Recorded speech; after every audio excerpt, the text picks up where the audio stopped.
Halo, perkenalkan nama saya Merida Damanik dari kelas 12 MIPA 2. Di video ini saya akan menjelaskan tentang kecenderungan baru teori evolusi.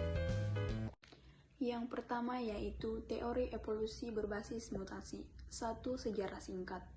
Sejarah Neo-Darwinisme, teori Darwin dikemukakan oleh Charles Darwin.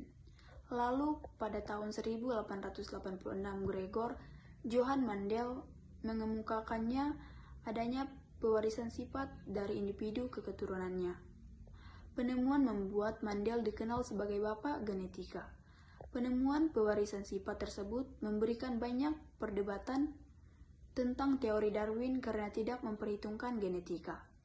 Lalu pada tahun 1880 dikemukakanlah modifikasi teori Darwin yang diberi nama teori Neo-Darwinisme dan dikemukakan oleh seorang naturalis asal Jerman bernama August Weismann.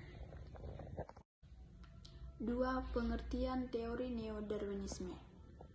Teori Neo-Darwinisme adalah teori evolusi makhluk yang didasarkan oleh teori Darwin dan teori genetika Mendel. Menurut Neo-Darwinisme, evolusi tidak hanya terjadi karena seleksi alam, namun juga disebabkan oleh perubahan genetik dalam tubuh makhluk hidup. Teori Neo-Darwinisme menyatakan bahwa evolusi didasarkan oleh mutasi gen atau pembawa perilaku tertentu yang berbasis egois, yang bekerja sama pada tingkat jaringan protein dan merubah fenotipe atau penampilan fisik dari makhluk hidup sehingga terjadi perubahan DNA atau RNA dalam tubuh makhluk hidup. Mutasi gen tersebut menyebabkan perbedaan fenotip antar individu dalam suatu populasi. Evolusi yang berlangsung lama dan terus-menerus. Jika menurut teori Darwin, seleksi alam atau perubahan alam adalah faktor pendorong utama evolusi makhluk hidup, maka teori Neo-Darwinisme beranggapan bahwa faktor utama pendorong evolusi adalah akumulasi variasi genetik suatu spesies. 2. Teori hereditas. 1. Pengertian hereditas. Hereditas adalah pewarisan sifat-sifat fisik, biokimia, dan perilaku dari suatu makhluk hidup kepada keturunannya. Sifat-sifat menurun ini kemudian dikendalikan oleh substansi genetika yang disebut DNA atau asam deoksiribonukleat yang dapat dalam gen. 2. Penjelasan dan sejarah teori hereditas.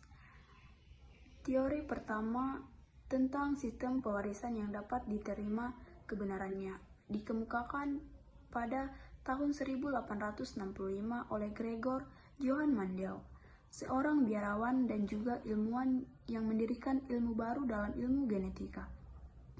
Teori ini diajukan berdasarkan penelitian persilangan berbagai varietas kacang kapri atau Pisum sativum.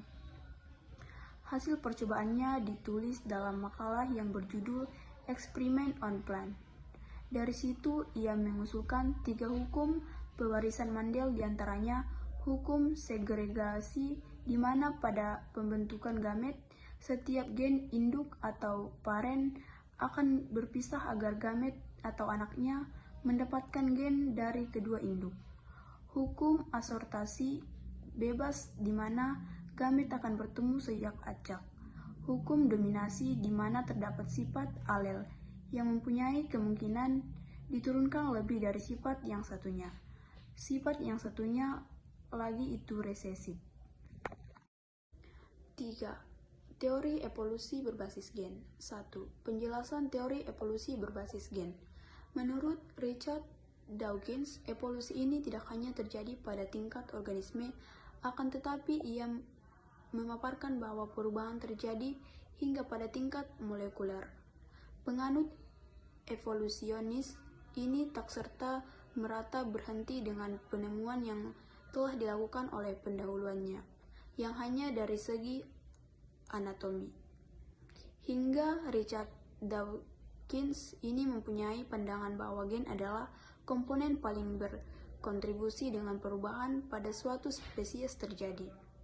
Di dalam tubuh makhluk hidup terdapat sel, suatu unit paling kecil pada tubuh, yang di dalamnya terdapat kromosom, yang terdapat DNA yang tersundari gen. Gen yang mutasi saat diturunkan keturunannya baik secara seksual ataupun aseksual dapat mengalami perubahan, sehingga individu yang dihasilkan dapat berubah karena membawa DNA yang tidak sama dengan induknya, sehingga gen merupakan suatu komponen yang memiliki pengaruh besar dalam evolusi spesies. Merunut dengan teori evolusi yang telah digagas oleh Darwin dan Dawkins, banyak ilmuwan yang telah mengalami dengan apa yang telah disampaikan, dan bahkan hingga kini masih banyak penelitian dan bermunculan dugaan-dugaan akan jadi seperti apakah manusia setelah 100 tahun yang akan datang. Demikian dengan video yang bisa saya sampaikan.